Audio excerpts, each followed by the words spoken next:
Hey there, I'm Keith. The classic corporate videos, for me and my clients, these are usually one of three different types of videos. The first one, classic talking head with B-roll. Another one is the explainer video with motion graphics or B-roll, or a mixture of both, and mostly voiceover. Or the one that I just got done shooting is the boardroom style talk, where the company is just gathered around the table talking about the company stats or just meeting general shareholder information. The boardroom style talk does have some unique challenges though. This particular project was 2 different days of shooting, and the final deliverables needed to be 6-hour videos. So that was going to be transcribed for mostly internal use. Then we had B-roll of people interacting with each other at the meeting.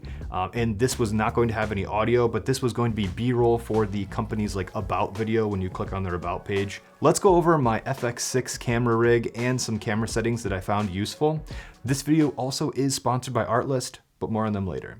Starting off with the camera, I love shooting with the FX6 because of the internal NDs and the ease of rigging this camera out. This shoot was more about documenting what happened over 2 days, so they didn't really want lights or anything obtrusive distracting from the content of the meeting. So I couldn't control the lighting, and there were panoramic windows on both sides of the conference room. This is where the internal NDs of the FX6 were a real lifesaver in getting consistent exposure. Since we're filming for multiple hours at a time, battery life was a big concern for me. I like to keep a battery inside of the camera and use external V-mounts when I can. If the V-mount dies mid-shoot, you can swap this out for a fresh battery, and thanks to the internal battery, you'll still be powering and shooting. I was shooting internally for this, so swapping a battery wasn't a big deal for me. Your accessories will go down temporarily, but as long as you're internally recording with a battery in the camera, this won't be a big deal. I'm using the wooden camera battery slide, and I love this because I don't need rods to put a V-mount battery plate on my camera, and I can move it easily. If I just loosen this here, I can slide the battery up and over. 90% of the time it's like this, but if I have to, get to my battery or get to my media slots here, I love being able to just move my V-mount plate out of the way, so everything's just easier to get to. For the lens, I knew I wasn't going to be shooting wide open on anything. I was probably going to be around f10 to f14 even, so I was prioritizing focal range over aperture range. So I went with my Sony 24-105 right here. This was great for 24 millimeters to capture the general room, and then punch into 105 to isolate someone talking on film. This was great for the meeting because the camera was supposed to be unobtrusive as possible. So having a wide focal range and being able to be tucked away in the corner of a room and still get everything, in a nice manner. But I wasn't so far away that I was on a 70-200 or a 100-400.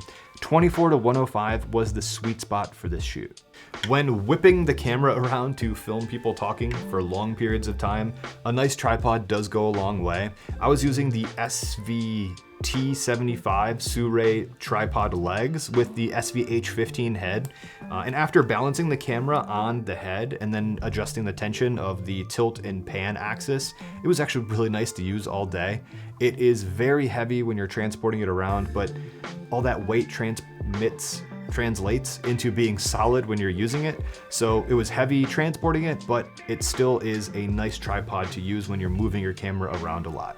I have a whole other video going over that, so I'll leave that in the description if you want to check that video out. When it comes time to looking at a screen for hours, a bright screen is a must for me. I picked up a B-stock Small HD Cine 7 on B&H, and honestly it was one of the best decisions I ever made. It's large, it's super bright, it has good exposure tools, and it's just really easy to use with Page OS. I was a little nervous about getting a B-stock Cine 7. However, I had a rented normal Cine 7, and I powered this on and put them next to each other, and I couldn't tell a difference. The only thing that was an issue or wrong with the B-stock Cine 7 was that you could tell it was mounted to a camera and someone used a monitor arm because there was a little bit of scuffs on the paint on the bottom. but everything else was fine. I looked at all the pixels. It doesn't seem to have any dead pixels or any dents around the case or anything. Just a little bit of scuffing on the actual housing. So I am very happy I went with the B-stock Cine 7 and saved like over $1,000 on this monitor. For the monitor arm, I was using the Mofage Talos Magic Arm, and I was using the SDI cable from Condor Blue and the Lemo 2-pin to D-tap connector. I have a whole video going over this Magic Arm if you want to check that out. Again, I'll leave it linked in the description.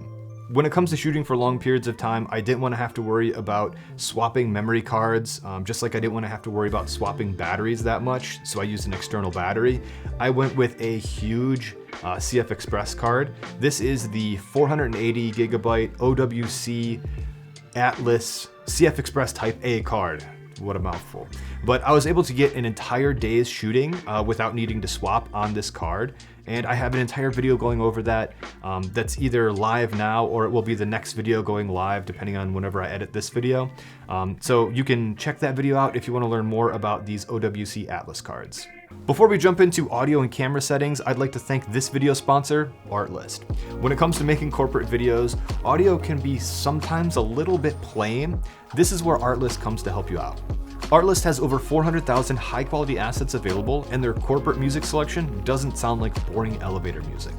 Their tools make it easy to find the exact song you need. Their filters make it easy to choose a genre and refine your results with mood keywords. You can narrow down the music by which instruments are used, if you want vocals or not, and filtering by BPM. They also have tons of playlists to help give you some inspiration from different types of creators, moods, or video genres. Artlist also has a new feature called Artboards.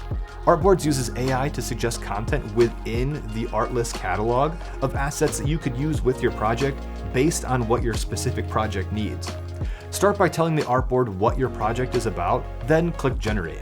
Artlist will then generate an artboard to suggest music, sound effects, and footage from their catalog specifically for your project.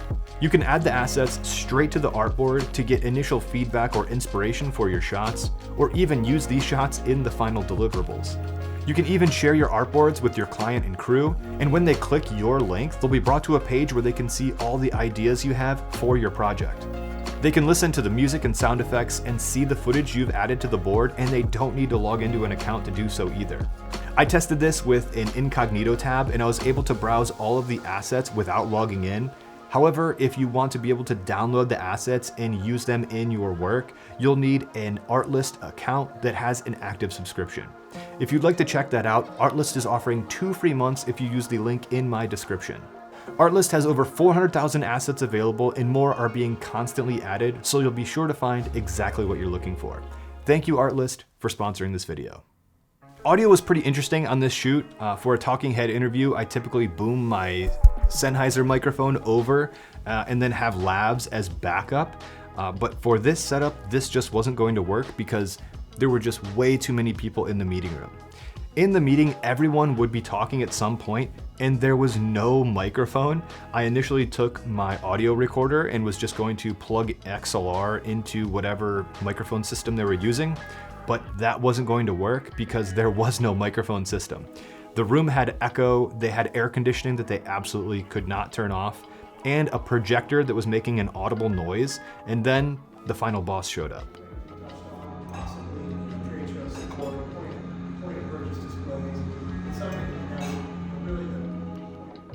I'm not an audio person, but I have a few different mics that I was using for safety, and I actually had to duck the audio between mics at certain points in the video. This was the most time-consuming part of the entire process. For mics, I had an onboard XLR mic. This is the one that comes with the K3M module or is compatible with the K3M module. This is just the regular Sony mic. This was good for picking up the room and general discussion, but when a lot of people were talking at once, there was a ton of echo. To solve this, I had multiple DJI mics strategically placed throughout the room and pointed in the direction of people talking. And again, this was a pretty unobtrusive way to capture audio because, again, they didn't want just microphones everywhere. They wanted it to be low key, but still have good audio, which was a little counterintuitive. I was going to mic up people when they were coming into the room, but they actually stopped me from doing this because it was more of an open forum and they didn't want to mic up every other person like in the row. So I just pointed 2 sets of DJI mics to the areas where people would be speaking from and ducked the audio manually in post. Each segment of a video was about an hour long, so each person spoke for 20 or 30 minutes, so it wasn't a ton of post work, but it did add a little bit more work in post, and it was way better than the onboard shotgun mic. Disclaimer, I am not an audio person here, so I always have 2 different ways of recording audio, one as maybe a primary source and the other one as a backup just in case. Usually I have an XLR and a lav of some kind. If there are any audio people watching this and know a better way I could have done that, please let me know in the comments down below. For this shoot, I was using earbuds and just watching the levels on screen for the XLR mic. And on the DJI mic, I actually put the transmitter or the receiver on my hot shoe on my FX6 and was just making sure all of the lavs were still working and recording and not peaking. I just wanted to make sure that they weren't too hot and they were still internally recording. Onto the camera settings. First up, I knew this was going to be a long shoot and the boardroom was mostly video for internal use that they could cut up into social posts that would not have any audio. So I switched from my typical S-Log3 to S-Cinetone for this one. The footage did not need to be color graded and it needed to be delivered quickly. So not needing to grade it and shooting in S-Cinetone and just nailing it in camera made the delivery process much faster. For the shots, I mostly had a wide of the room for general discussion, and then when a certain person was talking, I just zoomed into the person talking. Pretty simple, but to spice things up for the social shots, I would leave my FX6 just rolling on a wide, and then take my FX3, and with a tighter lens, try to get a little bit of depth and layers of people, and maybe get, 10, 15 or 30-second clips that were a little more engaging, like, people laughing or pointing or, looking through documents or stuff like that. So those would be a little bit more engaging for a social post or for the about video on their website. And really, that was all we needed. One difficult thing about shooting multiple people in the frame at once is that autofocus is rarely going to give you the results that you want. If you can arrange the speaker to be in the center of the frame, you can use zone or flex spot. That can work, but if you can't get the subject exactly in the center or someone walks between you and the speaker and blocks the person talking, the autofocus will jump to that person and that is not what we want. I was using autofocus for the long presentations where it was only one person talking, but other than that, I was mostly in manual. And I was using push focus on the FX6. So if I was focused on the right person using autofocus and I saw someone coming that I knew was just gonna walk in the middle of the frame, I pushed and toggled to manual focus. I'll go over my custom buttons a little bit later, but having autofocus and push to manual focus to lock and not jump was something that I was actually using more than I thought I would. Shutter speed was 180 degrees, aperture was around f10, so I could get a lot of people in focus. The room had panoramic windows, like I said earlier, so I just set the camera at the high base ISO and set the ND to auto because sometimes there would be cloud cover that would really block out a lot of light. Other times it was just bright sunlight. So it was pretty much terrible audio conditions and terrible video conditions, so this one was a particularly difficult one to shoot. For audio settings, the XLR mic was set to 6, which is a little higher than I would normally do it, but we were picking up a lot of room noise, but some people were whispering, some people were literally yelling. So the audio there, again, was a little bit difficult to work with. Thankfully, the yelling people were on the other side of the room and the whisper quiet people were a little closer to the camera, so that just happened to work out. Going over my custom buttons really quick, my custom button 2 is the dual base ISO. 3 is focus mode select. Here I was jumping between zone if I was just filming one person, or flexible spot if I was trying to use autofocus with more than one person in the frame. 4 is the focus magnifier. 5 is the direct menu selection. 6 is peaking. 7 is touch operation, and honestly, I don't use this one that much.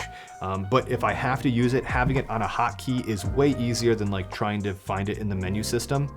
If I take my side handle off, I set my custom button 7 to focus magnifier though. 8 is push autofocus manual focus. This is nice when you're holding the camera by the handle and you're using autofocus and you can see someone that's going to come and ruin your autofocus. Just by holding 8 will lock to manual focus. The person can walk through, and then when you release, it goes back to manual or autofocus, or vice versa. So I love having my custom button 8 be the autofocus manual focus toggle if I'm holding my camera by the handle a lot. Most of the time I was doing manual ND, but if I was going to use auto ND, it was set to either 0.5 to 1.5 stops over, depending on the lighting in the room. While these videos can be a little bit boring, if you can establish a cadence of showing up, giving a good result with clean audio and a clear picture, and it's edited on time and on budget, for these videos, you'll be looked at. But when it comes time to film better, more expensive videos that are maybe a little bit more exciting to film, you'll be the first one in line and they will trust you with those videos. So even if these aren't the end-all be-all video that I always want to make, getting a regular cadence and showing a client that you're trustworthy enough to trust them with their budget is really important. I've been working with this client for like 10 years and it has been a fantastic working relationship together. Here are some more FX6 videos on screen now if you want to check those out. Thank you guys for sticking around to the end, and I'll see you in the next one.